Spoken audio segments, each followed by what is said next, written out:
हे guys, जय Mahakal. Welcome to your channel MP आराम। आज हमारा नया टॉपिक है मध्य प्रदेश की जलवायु। इस वाली सीरीज में हम मध्य प्रदेश से संबंधित सभी एमसीक्यूज को कंप्लीट कर रहे थे, तो आज हम मध्य प्रदेश की जलवायु से संबंधित क्वेश्चंस को कंप्लीट करेंगे। ये हमारे वनडे एग्जाम, पटवारी, पुलिस और जितने भी मध्य प्रदेश की व्यापम में मध्य प्रदेश आता है उसके लिए ये बहुत ज़रूरी सेशंस है। तो प्लीज़ गाइस, चैनल को सब्सक्राइब कीजिए, वीडियो को लाइक कीजिए, कमेंट कीजिए और शेयर कीजिए। चलिए स्टार्ट करते हैं बिना देरी करते हुए। मध्य प्रदेश की जलवायु। वर्ष 2013 में मध्य प्रदेश के किस जिले में अत्याधुनिक वेधशाला स्थापित की गई थी? तो सबसे अत्याधुनिक वेधशाला स्थापित की गई है उज्जैन में। मध्य प्रदेश के उज्जैन काल गणना की दृष्टि से अत्यंत महत्वपूर्ण है, इसलिए 1733 में जयपुर के महाराजा सवाई जयसिंह ने उज्जैन में जंतर मंतर वेधशाला स्थापित की थी। इसी महत्व के चलते हुए 12 जून 2013 को प्रदेश के तत्कालीन मुख्यमंत्री शिवराज सिंह चौहान जी ने उज्जैन जिले के महतपुर तहसील के डोंगरा गांव में प्रदेश की अत्याधुनिक वेधशाला का लोकार्पण किया है। इसका नाम प्रसिद्ध खगोल शास्त्री आचार्य बारामेहर के नाम पर रखा गया है। मध्य प्रदेश की जलवायु के वर्गीकरण के संबंध में निम्नलिखित में से किस विद्वान से संबंधित जो कथन दिए गए हैं वो सही हैं? ऑप्शन ए आर सुब्रमण्यम और एन टी श्रीमन नारायण ने मध्य प्रदेश की जलवायु को 3 भागों में वर्गीकृत किया है, तो ये ऑप्शन सही है। कॉपेन ने मध्य प्रदेश की जलवायु को 2 भागों में बांटा है, तो ये भी सही है। थर्नेस्ट वेट ने मध्य प्रदेश की जलवायु को 4 भागों में बांटा है, तो ये मुझे नहीं मालूम, लेकिन 2 ऑप्शन सही हैं। ए आर सुब्रमण्यम और टी श्रीमन नारायण ने मध्य प्रदेश की जलवायु को 3 भागों में बांटा है। कॉपेन ने मध्य प्रदेश की जलवायु को 2 भागों में बांटा है। अब ऑप्शन देख लेते हैं। जो ए आर सुब्रमण्यम है तथा टी श्रीमन नारायण ने मध्य प्रदेश की जलवायु को 3 भागों में बांटा है। 1991 में इन्होंने बांटा था। 3 भाग कौन कौन से हैं? तो एक है अर्ध शुष्क एवं स्टेपी क्षेत्र, गर्म एवं शीतोष्ण वर्षा जलवायु वाला क्षेत्र, और तीसरा है उष्णकटिबंधीय आर्द्र एवं शुष्क जलवायु वाला क्षेत्र। मतलब पहला कौन सा है? आर्द्र और शुष्क है, स्टेपी इस प्रकार का। दूसरा कौन सा है? गर्म शीतोष्ण वर्षा जलवायु है, और तीसरी है उष्णकटिबंधीय आर्द्र एवं शुष्क जलवायु। तापमान वर्षा के वितरण के आधार पर मध्य प्रदेश को 3 भागों में ए आर सुब्रमण्यम और टी श्रीमन नारायण ने बांटा है। कॉपेन ने 2 भागों में बांटा है मध्य प्रदेश की जलवायु को, जो कि है उष्णकटिबंधीय सवाना प्रकार की एवं शीतोष्ण मतलब शुष्क शीत मानसूनी जलवायु। कौन कौन सी? एक उष्णकटिबंधीय सवाना प्रकार की है और एक शुष्क शीत मानसूनी जलवायु है, और मतलब दक्षिण पश्चिम एवं पश्चिमी भाग में इनके आधार पर कॉपेन ने मध्य प्रदेश की जलवायु को बांटा है। अब आते हैं, थर्नेस्ट वेट ने मध्य प्रदेश को 3 भागों में बांटा है, जो कि है तर अल्प आर्द्र जलवायु, तर अल्पाद्र जलवायु, शुष्क अल्पाद्र जलवायु एवं अर्ध शुष्क जलवायु। मतलब 2 प्रकार की आर्द्र ली गई हैं और एक अर्ध ली गई है। तो एक कौन सी है? तर अल्पाद्र जलवायु, एक शुष्क अल्पाद्र जलवायु और अर्ध शुष्क जलवायु। तापमान वर्षा एवं जल के संतुलन के आधार पर मध्य प्रदेश की जलवायु को थर्नेस्ट ने 3 प्रकार में बांटा है। कॉपेन ने 2 प्रकार में बांटा है और सुब्रमण्यम और श्रीमन नारायण ने 3 प्रकार में बांटा है। श्रीमन नारायण के कैसे हैं? तो जब भगवान के यहाँ जाते हैं तो थोड़ी सी आधी सूखी वाली फीलिंग आती है, तो अर्ध शुष्क एवं गर्म शीतोष्ण वर्षा वाले वन में बांटा है, और उष्णकटिबंधीय आर्द्र एवं शुष्क जलवायु में बांटा है। तापमान और वर्षा के आधार पर बांटा है। अब आते हैं कॉपेन। तो कैप कब लगाते हैं? जब मतलब पूरा खुला मौसम होता है ना, उष्ण गर्मी वाली और उमस होती है तब। तो शुष्क शीत मानसूनी जलवायु में बांटा है और उष्णकटिबंधीय सवाना जलवायु में बांटा है। कॉपेन ने 2 प्रकार में, पश्चिमी भाग और दक्षिण पश्चिम के जो है उसके आधार पर बांटा है। थर्नेस्ट वेट ने 3 प्रकार में बांटा है, एक तर अल्पाद्र जलवायु में, शुष्क अल्पाद्र जलवायु में और अर्ध शुष्क जलवायु में बांटा है। तापमान वर्षा और जल के संतुलन के आधार पर बांटा है। मध्य प्रदेश में सर्वाधिक वर्षा किस शाखा से होती है? तो मध्य प्रदेश में 2 शाखाओं से वर्षा होती है, एक बंगाल की खाड़ी से और एक अरब सागर से, लेकिन सबसे ज़्यादा होती है बंगाल की खाड़ी से। मध्य प्रदेश में जो वर्षा होती है वह बंगाल की खाड़ी की शाखा से ज़्यादा होती है, और यही शाखा भारत में सबसे ज़्यादा वर्षा करती है। मतलब भारत में भी सबसे ज़्यादा वर्षा होती है बंगाल की खाड़ी से। इस शाखा के बाद मध्य प्रदेश में अरब शाखा के द्वारा वर्षा होती है। निम्न में से कौन सी रेखा मध्य प्रदेश में जल विभाजक रेखा कहलाती है? मतलब ऐसी कौन सी रेखा है जो कि मध्य प्रदेश में जल विभाजक का कार्य करती है? तो वो है 75 डिग्री वर्षा रेखा। मध्य प्रदेश को दो भागों में विभाजित करती है और इसको विभाजक रेखा भी कहा जाता है। मध्य प्रदेश में वर्षा का औसत है 112 सेंटीमीटर। पूर्व एवं पश्चिम में मध्य प्रदेश के मध्य स्थित जो 75 डिग्री की रेखा है वह वर्षा रेखा को मध्य प्रदेश की जल विभाजक रेखा कहा जाता है, जो कि मध्य प्रदेश की सीधी, जबलपुर और सिवनी से गुजरती है। कहाँ से गुजरती है? सीधी सीधी जाती है जब सिवनी के, तो सीधी, जबलपुर और सिवनी के से गुजरती है। 75 डिग्री सेल्सियस है जो कि मध्य प्रदेश में जल विभाजक का कार्य करती है। 112 डिग्री सेल्सियस मध्य प्रदेश में औसत वर्षा होती है। मध्य प्रदेश किस प्रकार की जलवायु वाला क्षेत्र है? तो मध्य प्रदेश में होती है जलवायु उष्णकटिबंधीय मानसूनी जलवायु। मध्य प्रदेश बीच में है, मध्य में स्थित होने के कारण यहाँ पर कौन सी जलवायु पाई जाती है? मानसूनी जलवायु पाई जाती है, जो कि उष्ण प्रकार की है, उष्णकटिबंधीय। मध्य प्रदेश भारत के मध्य में स्थित होने के कारण मानसूनी जलवायु के सभी विशेषज्ञों को समेटे हुए हैं, लेकिन साथ ही उष्णकटिबंधीय जलवायु की विशेषता भी अपने पास रखता है। अतः मध्य प्रदेश की जलवायु को उष्णकटिबंधीय मानसूनी जलवायु कहा जाता है। मध्य प्रदेश की जलवायु को उष्णकटिबंधीय स्वरूप प्रदान करने में कौन उत्तरदायी है? तो मध्य प्रदेश का जो उष्णकटिबंधीय मतलब थोड़ी सी उमस और कटिबंधीय जो प्रकार है वो क्यों पाया जाता है मध्य प्रदेश में? तो मध्य प्रदेश से निकलती है कर्क रेखा, जो कि मध्य प्रदेश के 14 जिलों से निकलती है और मध्य प्रदेश में उष्णकटिबंधीय जलवायु के लिए उत्तरदायी है। मध्य प्रदेश की जो जलवायु है उष्णकटिबंधीय स्वरूप की है। इसको जो यह स्वरूप प्रदान करता है वो है कर्क रेखा, जबकि जो दक्षिण और पश्चिम मानसून से प्राप्त होने वाली वर्षा है वो इसे मानसूनी जलवायु का स्वरूप प्रदान करती है। जो दक्षिण से और पश्चिम से जो वर्षा होती है वो इसको मानसूनी प्रकार प्रोवाइड करती है, और जो कर्क रेखा गुजरती है वो मध्य प्रदेश को उष्णकटिबंधीय स्वरूप प्रदान करती है। मध्य प्रदेश की जलवायु के अनुसार मध्य प्रदेश में कितनी ऋतुएं पाई जाती हैं? तो मध्य प्रदेश में 3 प्रकार की ऋतुएं पाई जाती है, जो कि हर कहीं पाई जाती है: गर्मी, ठंड, वर्षा। तो ग्रीष्म, वर्षा और शीत ऋतु के नाम से पुकारा जाता है मध्य प्रदेश की जो 3 प्रमुख ऋतुएं हैं। मध्य प्रदेश की आधार पर या जलवायु के आधार पर मध्य प्रदेश को कितने भागों में बांटा गया है? तो जलवायु के आधार पर मध्य प्रदेश को 4 भागों में बांटा गया है। एक उत्तर का मैदान, विंध्याचल की पहाड़ियां और नर्मदा घाटी और मालवा का पठार। देखो ये है पूरा अपना मध्य प्रदेश। ये उत्तरी भाग को बांटा जाता है जो उत्तरी का मैदान कहलाता है। विंध्याचल प्रदेश, नर्मदा सोन घाटी और मालवा का पठार 4 भागों में मध्य प्रदेश की जलवायु के आधार पर विभाजित किया जाता है। मध्य प्रदेश में कितने प्रकार की ऋतुएं पाई जाती हैं? तो 3 प्रकार की ऋतुएं पाई जाती हैं। इस क्षेत्र में ग्रीष्म ऋतु में अत्यधिक गर्मी और सर्दी में साधारण गर्मी पड़ती है। ये कौन सा क्षेत्र है? मतलब बहुत ज़्यादा गर्मी पड़ेगी, लेकिन जो ठंड है वो साधारण होती है, तो वो होती है नर्मदा की घाटी में। जबकि उत्तर का जो मैदान होता है वहाँ पे ठंडी बहुत ज़्यादा पड़ती है और गर्मी भी बहुत ज़्यादा पड़ती है। नर्मदा घाटी क्षेत्र कर्क रेखा के निकट होने के कारण यहाँ पर ग्रीष्म ऋतु में यहाँ पर बहुत ज़्यादा गर्मी पड़ती है और जो ठंड होती है तो साधारणतः यहाँ पर ठंड पड़ती है। यहाँ जो घाटी है वो विंध्याचल और सतपुड़ा के मध्य स्थित है। मध्य प्रदेश के किस क्षेत्र की जलवायु को सम जलवायु कहा जाता है? तो जो मालवा का पठार है यहाँ पर ना ज़्यादा गर्मी पड़ती है और ना ज़्यादा ठंड पड़ती है, इसलिए इसको क्या कहा जाता है? सम जलवायु वाला क्षेत्र कहा जाता है। और इसको कहा था हैंसंग ने। सबसे मतलब स्वास्थ्यवर्धक जलवायु माना जाता है मालवा की जलवायु को। मालवा की जलवायु सम जलवायु प्रकार की होती है, क्योंकि इस क्षेत्र में ना तो ज़्यादा गर्मी पड़ती है और ना ही ज़्यादा ठंड पड़ती है।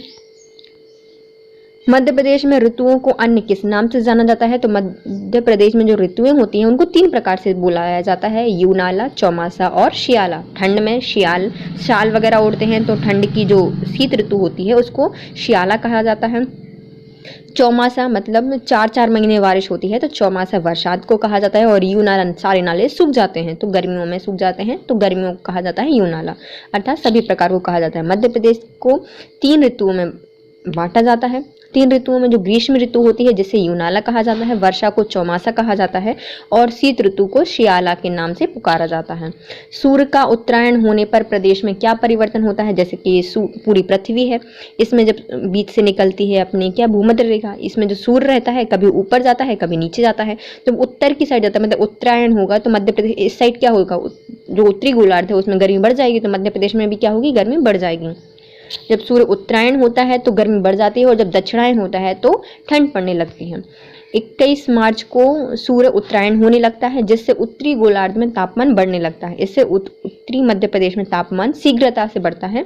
मुख्यतः ग्वालियर, मुरैना दतिया में तापमान अधिक हो जाता है, परंतु जो दक्षिण भारत है वो अपेक्षाकृत कम गर्मी पड़ती है वहाँ पर।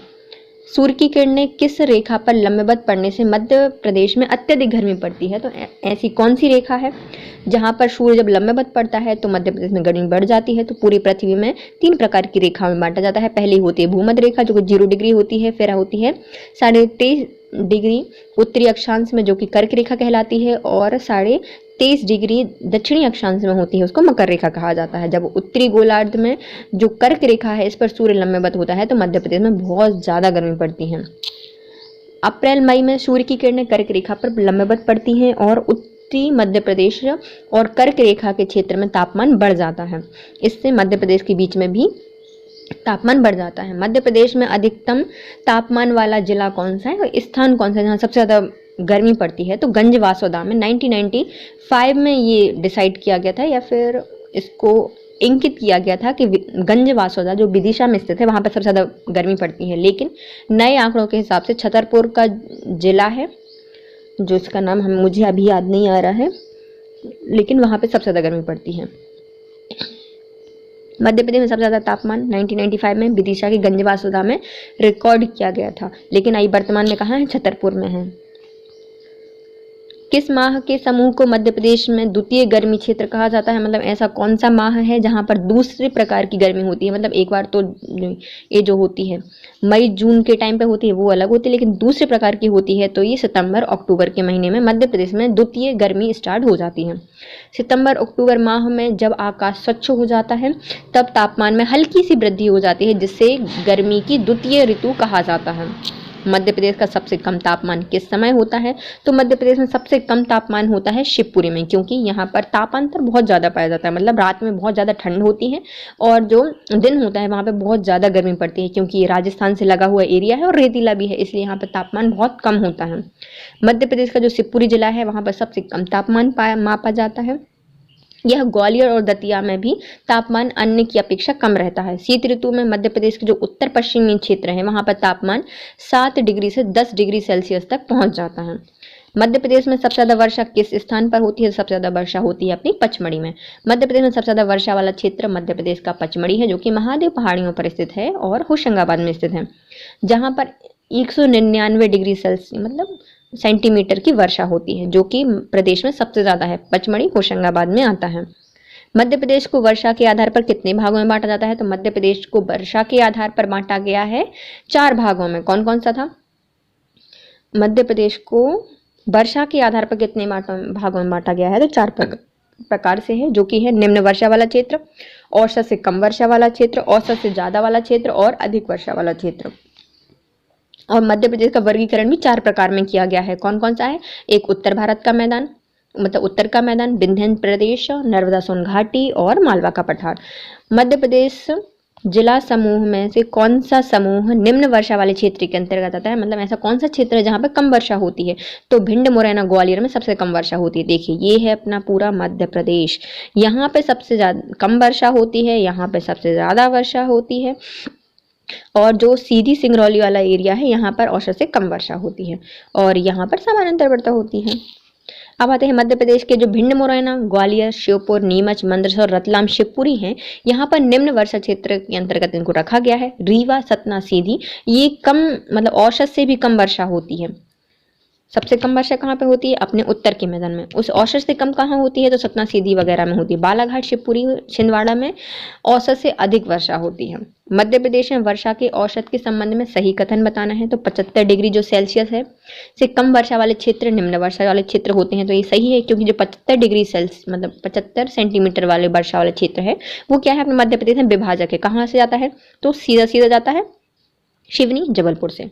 तो सीधी, जबलपुर और सिवनी 3 जगह से मतलब ये गुजरती है 75 डिग्री के। तो ये इससे यदि कम है तो कम वर्षा वाला क्षेत्र या निम्न वर्षा वाला क्षेत्र कहा जाता है।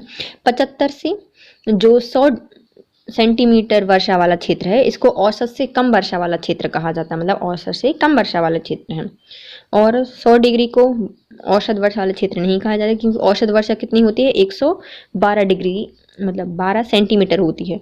और 125 से 150 सेंटीमीटर वर्षा अधिक वर्षा वाले क्षेत्र के अंतर्गत आते हैं। तो ये भी सही है। मध्य प्रदेश में वर्षा के आधार पर 4 भागों में विभाजित किया जाता है, जो कि इस प्रकार है। औसत जो वार्षिक मतलब मध्य प्रदेश में वार्षिक या फिर जो औसत वार्षिक वर्षा है वो है 112 सेंटीमीटर। निम्न वर्षा वाले क्षेत्र में सबसे कम वर्षा वाला क्षेत्र आता है, फिर औसत से अधिक आता है, फिर सबसे ज़्यादा वर्षा वाला क्षेत्र आता है। मध्य प्रदेश का न्यूनतम वर्षा वाला क्षेत्र कौन सा है? तो न्यूनतम वर्षा होती है अपने यहाँ पर भिंड में, और सबसे ज़्यादा होती है पचमढ़ी में। न्यूनतम में कितनी होती है यहाँ पर? तो 55 सेंटीमीटर वर्षा होती है भिंड में, क्योंकि भिंडी 5-5 के किलो में बिकती है, तो 55 सेंटीमीटर वर्षा होती है भिंड में। और सबसे ज़्यादा होती है पचमढ़ी में, जो कि 200 के समथिंग 199 आता है। और औसत वर्षा होती है 112 सेंटीमीटर। ग्वालियर, नीमच, मुरैना में भी वर्षा कम होती है। और जो भिंड का गोहद जगह है वहाँ पर सबसे कम वर्षा होती है। मध्य प्रदेश में शीत ऋतु में लौटने वाले मानसून में होने वाली वर्षा को क्या कहा जाता है? तो जब ठंड आ गई, ठंड में बरसात नहीं होती, लेकिन लौटते हुए मानसून के कारण ठंड में बरसात हो जाती है, मतलब शीत ऋतु में वर्षा हो रही है, तो इसको क्या कहा जाता है? तो मवाठा कहा जाता है। शीत ऋतु में कोहरा, सूखा मौसम और स्वच्छ आकाश, तापमान में गिरावट और वायु की जो मंद गति के साथ शीत ऋतु में जो वर्षा होती है उसको पाला कहा जाता है। और मध्य प्रदेश में जो शीत ऋतु में लौटते हुए मानसून से होने वाली वर्षा होती है उसको क्या कहा जाता है? मवाठा कहा जाता है। मतलब यदि स्वच्छ मौसम है और सूखा मौसम है, कोहरा है, उसके कारण जो वर्षा होती है तो उसे क्या होगा? पाला कहा जाता है। लेकिन यदि वो लौटते हुए मानसून से वर्षा हो रही है तो उसको क्या कहा जाता है? मवाठा कहा जाता है। मध्य प्रदेश में ऋतु संबंधी जानकारी जुटाने के लिए जो वेधशाला है वो कहाँ पर स्थापित की गई है? तो जो मौसम ऋतुओं से संबंधित वेधशाला है वो इंदौर में स्थापित की गई है। मध्य प्रदेश में सर्वाधिक वर्षा वाला स्थान कौन सा है? सबसे ज़्यादा वर्षा कहाँ पर होती है? तो सबसे ज़्यादा वर्षा होती है सतपुड़ा मैकल श्रेणी में, क्योंकि हमें पचमढ़ी है, पचमढ़ी में सबसे ज़्यादा वर्षा होती है जो कि 200 सेंटीमीटर के समथिंग है। यह मैकल श्रेणी पर अवस्थित है और इस पठार में सबसे ज़्यादा वर्षा होती है जो कि सतपुड़ा मैकल श्रेणी के अंतर्गत आता है। मध्य प्रदेश में शीत ऋतु का समय कौन सा है? मतलब यहाँ पर ठंड कब पड़ती है? तो ठंड पड़ती है अपने यहाँ पर मध्य प्रदेश में नवंबर से फरवरी के बीच में। मध्य प्रदेश में 3 प्रकार की ऋतुएं पाई जाती हैं: ठंड, गर्मी, बरसात। ठंड में मतलब शीत ऋतु कब होती है? तो शीत ऋतु होती है अक्टूबर से मार्च तक, और वर्षा ऋतु होती है जून से अक्टूबर तक, और ग्रीष्म ऋतु होती है मार्च से जून तक। मध्य प्रदेश में दैनिक तापांतर किस माह में सबसे ज्यादा होता है? मतलब जो दैनिक तापांतर होता है वो किस माह में सबसे ज्यादा होता है? तो सबको अच्छी मार पड़ती है तो मार्च में सबसे ज्यादा दैनिक तापांतर पाया जाता है। मध्य प्रदेश में मानसूनी जलवायु वाला क्षेत्र है। यहाँ पर पाई जाने वाली जितनी भी ऋतुएं हैं तापमान में भिन्नता रहती है। मध्य प्रदेश में सबसे ज्यादा तापमान मई के माह में होता है और कम होता है जनवरी के टाइम पर, लेकिन सर्वाधिक तापांतर देखा जाए तो कब होता है? मार्च के माह में होता है। मध्य प्रदेश में किस क्षेत्र में दोनों मानसूनों में वर्षा होती है? तो ऐसा कौन सा क्षेत्र है जहां पर दोनों मानसूनों से वर्षा होती है? मतलब अरब की खाड़ी से भी और बंगाल की खाड़ी से दोनों जगह वर्षा होती है। सिर्फ एक जगह है जो कि है विंध्यन प्रदेश। मध्य प्रदेश का जो विंध्यन प्रदेश है वहां पर जून से सितंबर तक वर्षा होती है। मध्य प्रदेश में विंध्यन में अरब सागर से और बंगाल की खाड़ी में आने वाले मानसून से दोनों से वर्षा होती है। मध्य प्रदेश में सबसे ज़्यादा वर्षा वाला क्षेत्र कौन सा है? सबसे ज़्यादा वर्षा होती है अपने मंडला और बालाघाट में, क्योंकि मध्य प्रदेश का जो पूर्वी एरिया है वहाँ पे वर्षा बहुत ज़्यादा होती है। तो मध्य प्रदेश में अधिकांश वर्षा दक्षिण पश्चिमी मानसून के द्वारा होती है, और दक्षिण क्षेत्र जो कि छिंदवाड़ा, बालाघाट, मंडला सर्वाधिक वर्षा वाले क्षेत्र हैं, जबकि जो भिंड, मुरैना, ग्वालियर, शिवपुरी है यहाँ पर कम वर्षा होती है। सबसे कम किस्म होती है भिंड के गोहद में होती है जो कि 55 सेंटीमीटर है। मध्य प्रदेश में वार्षिक औसत कितना है? तो वार्षिक औसत है 112, जो कि ऑप्शन दिया नहीं है, तो 100 से 125 सेंटीमीटर वर्षा होती है मध्य प्रदेश में औसत। मध्य प्रदेश में मानसूनी जलवायु वाला राज्य है जहां पर अधिकतम वर्षा दक्षिण पश्चिम मानसून से होती है। हालांकि मध्य प्रदेश में वर्षा का जो औसत समान नहीं होता, फिर भी इसको 100 से 125 सेंटीमीटर माना जाता है। मध्य प्रदेश में जो ऋतु वेधशाला है वो कहाँ पर है? तो ऋतु वेधशाला है इंदौर में, जो कि व्यावसायिक राजधानी कही जाती है मध्य प्रदेश की। मध्य प्रदेश में किस भाग में सबसे ज्यादा वर्षा होती है? तो मध्य प्रदेश के पूर्वी भाग जो है वहां पर वर्षा बहुत ज्यादा होती है। मध्य प्रदेश में सबसे ज्यादा वर्षा होती है पूर्वी भाग में। मध्य प्रदेश के पूर्वी भाग की जो औसत वर्षा है वो है 140 सेंटीमीटर वर्षा, जबकि पश्चिम में कम होती है 75 सेंटीमीटर, और अधिकांश वर्षा दक्षिण पश्चिम मानसून से होती है। मध्य प्रदेश में न्यूनतम वर्षा कहाँ पर होती है? तो भिंड के गोहद में सबसे कम वर्षा होती है जो कि 55 सेंटीमीटर वर्षा है सबसे ज़्यादा होती है पचमढ़ी में, जो कि होती है 199 सेंटीमीटर वर्षा। औसत वर्षा कितनी होती है तो 112 सेंटीमीटर वर्षा मध्य प्रदेश में होती है। मध्य प्रदेश की जलवायु कैसी है तो मानसूनी प्रकार की जलवायु है, उष्णकटिबंधीय कहा जाता है इसको। मध्य प्रदेश की जलवायु मानसूनी है क्योंकि यहाँ पर क्या है, अरब सागर से और बंगाल की खाड़ी से दोनों से पानी गिरता है। किसी भी क्षेत्र में लंबे समय तक पाई जाने वाली ताप, वर्षा, वायु, आर्द्रता आदि की मात्रा, अवस्था और गति का जो औसत होता है उसको वहाँ की जलवायु कहा जाता है। मध्य प्रदेश की जलवायु को उष्णकटिबंधीय स्वरूप प्रदान करने के लिए मध्य प्रदेश जो गुजरने वाली कर्क रेखा है वो उत्तरदायी है। उष्णकटिबंधीय क्यों है, क्योंकि यहाँ से कर्क रेखा गुजर रही है, जबकि दक्षिण पश्चिम मानसून से प्राप्त होने वाली जो वर्षा है वो इसको मानसूनी जलवायु का स्वरूप प्रदान करती है।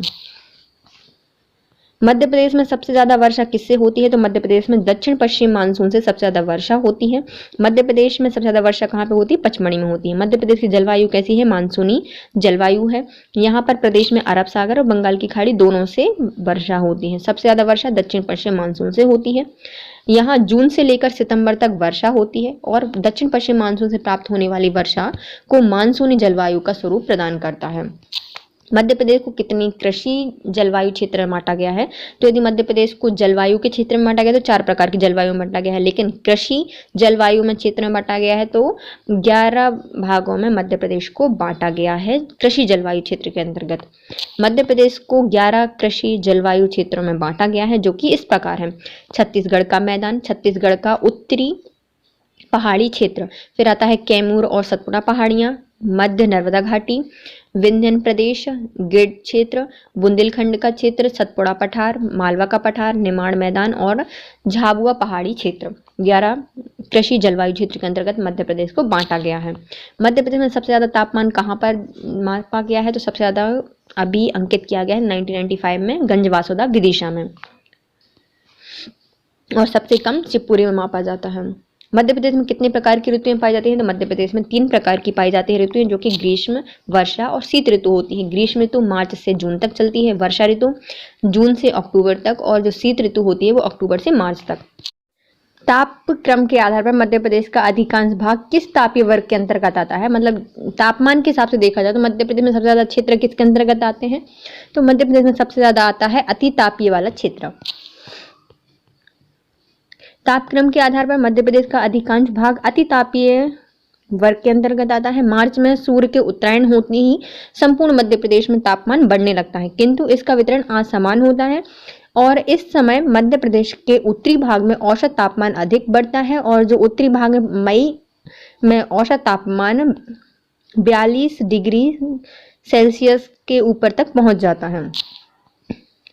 AR सुब्रमण्यम और T श्रीमन ने तापमान और वर्षा के वितरण के आधार पर मध्य प्रदेश की जलवायु को कितने भागों में बांटा था तो R सुब्रमण्यम और T श्रीमन ने मध्य प्रदेश की जलवायु को 3 भागों में बांटा था।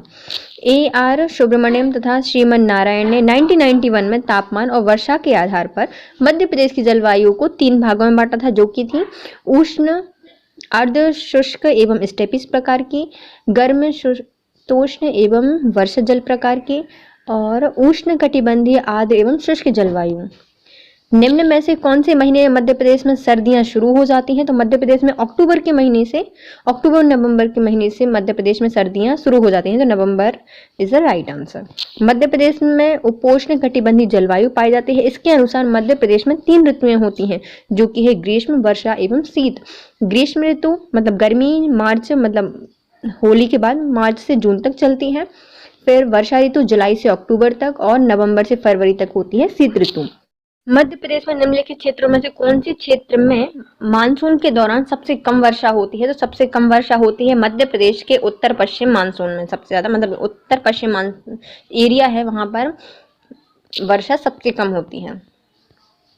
मध्य प्रदेश में उपोष्ण कटिबंधीय जलवायु पाई जाती है। अधिकांश उत्तर के भाग की तरह यहाँ ग्रीष्म ऋतु मार्च एवं जून के दौरान मानसून में वर्षा, जुलाई सितंबर एवं अपेक्षाकृत शुष्क शरद ऋतु आती है। इसमें दक्षिणी पूर्वी क्षेत्रों में भारी वर्षा होती है, जबकि कुछ क्षेत्र हैं जहां पर वर्षा बहुत कम होती है, इसलिए जो उत्तर पश्चिमी क्षेत्र है वहां पर सबसे कम वर्षा होती है, जो कि 1000 मिलीमीटर के अंतर्गत होती है और इससे कम भी होती है। और कुछ स्थानों पर वो 2000 मिलीमीटर तक वर्षा होती है। निम्नलिखित में से किस जिले में गांव को क्लाइमेट स्मार्ट विलेज प्रोजेक्ट में शामिल किया गया है? तो क्लाइमेट स्मार्ट विलेज प्रोजेक्ट के अंतर्गत मध्य प्रदेश से 3 जिले लिए गए हैं, जिसमें से एक है Satna. Climate smart village project के अंतर्गत मध्य प्रदेश सरकार की आगामी 6 वर्षों में 1100 ऐसे क्लाइमेट स्मार्ट विलेज विकसित किए गए हैं, जिनका उद्देश्य किसानों को जलवायु परिवर्तन के खतरे जैसे कि बाढ़ और अकाल आदि से निपटने के लिए तैयार किया जाता है, ताकि कृषि की गुणवत्तापूर्ण उत्पादन और उत्पादकता सुनिश्चित हो सके। 1100 गांव का चयन 11 एग्रो क्लाइमेट जोन में प्रत्येक से 100 गांव को लिया गया है। वर्तमान समय में इस प्रोजेक्ट के तहत मध्य प्रदेश के 3 जिले शामिल किए गए हैं, जो कि हैं सतना, सीहोर और राजगढ़। मध्य प्रदेश में कितने प्रमुख मौसम होते हैं? तो मध्य प्रदेश में 3 प्रकार के प्रमुख मौसम होते हैं, जो कि हैं ठंड, बरसात और गर्मी। वर्षा ऋतु जून से अक्टूबर तक रहती है, शीत ऋतु अक्टूबर से मार्च रहती है और ग्रीष्म ऋतु मार्च से जून तक रहती है। मध्य प्रदेश में मुख्यतः 3 ही प्रकार की जलवायु पाई जाती है।